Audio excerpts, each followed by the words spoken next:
দেখুন কত সুন্দর ঈদ পোস্টার তৈরি করে ফেলছি।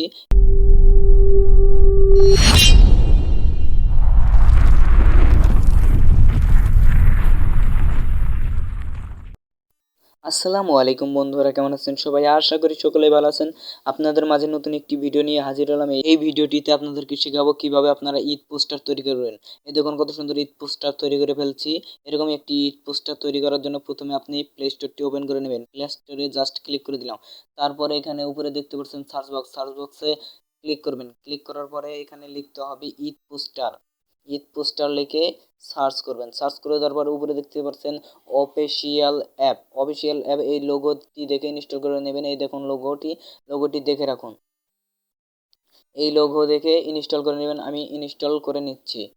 ইনস্টল করার পরে এখানে দেখতে পাচ্ছেন ইনাবলেতে ক্লিক করবেন। তারপরে এখানে দেখতে পাচ্ছেন ওপেনে ক্লিক করে দেওয়ার পর এই অ্যাপটির ভিতরে প্রবেশ করবেন। প্রবেশ করার পরে এরকম একটি ইন্টারফেস শো করবে। তারপর পারমিশন চাইলে অ্যালাউ দিয়ে দিবেন। অ্যালাউ দেওয়ার পরে এখানে নতুন এবং ঈদুল আজহা, প্রিমিয়াম ইত্যাদি ইত্যাদি অনেক ক্যাটাগরির পোস্টার রয়েছে। তারপর আমি একটা পছন্দ মতো পোস্টার ক্লিক করে দিলাম। তারপরে ক্লিক করে দেওয়ার পরে এখানে দেখতে পাচ্ছেন আনলকে ক্লিক করে দিবেন। আনলকে ক্লিক করে দেওয়ার পরে এখানে দেখতে পাচ্ছেন ওপেন না হয়ে একবার ক্লিক করে দেবেন। তারপর হালকা একটু ওয়েট করবেন। তারপর অ্যাড আসতে পারে। এখানে দেখতে পাচ্ছেন গ্যালারি এবং ক্যামেরা, আপনি যে কোনোখান থেকে একটি পিকচার বেছে নিতে পারেন। আপনার যদি কাটাকাটির দরকার হয় তাহলে ক্রপে ক্লিক করে কেটে নিতে পারেন। আমি যেহেতু কাটবো না, এখানে ডোন্ট ক্রপে ক্লিক করলাম। এখন দেখুন আমার পিকচারটি এসে গেছে। এখন আপনার সুবিধা মতো আপনি সেট করে নেবেন। তারপরে এখানে দেখতে পাচ্ছেন, এখানে আপনার নাম লিখুন। এখানে জাস্ট ক্লিক করবেন। ক্লিক করার পর আপনার ফুল নাম পদবি সহ লিখবেন। এখানে লেখার পরে ডানে ক্লিক করে দেবেন। ক্লিক করে দেওয়ার পর এখানে দেখতে পাচ্ছেন, এখানে আপনার পদবি ঠিকানা লিখুন।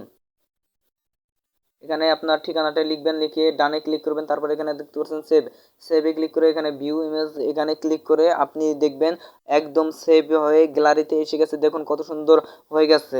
আশা করি আপনি আমার এই ভিডিওটি দেখে কিছু শিখতে পেরেছেন। যদি মনে হয় কিছু শিখতে পেরেছেন তাহলে অবশ্যই লাইক করবেন, কমেন্ট করবেন এবং বন্ধুদের মাঝে শেয়ার করবেন। চ্যানেলে নতুন হয়ে থাকলে অবশ্যই চ্যানেলটা সাবস্ক্রাইব করবেন। ধন্যবাদ সবাইকে। আল্লাহ হাফেজ।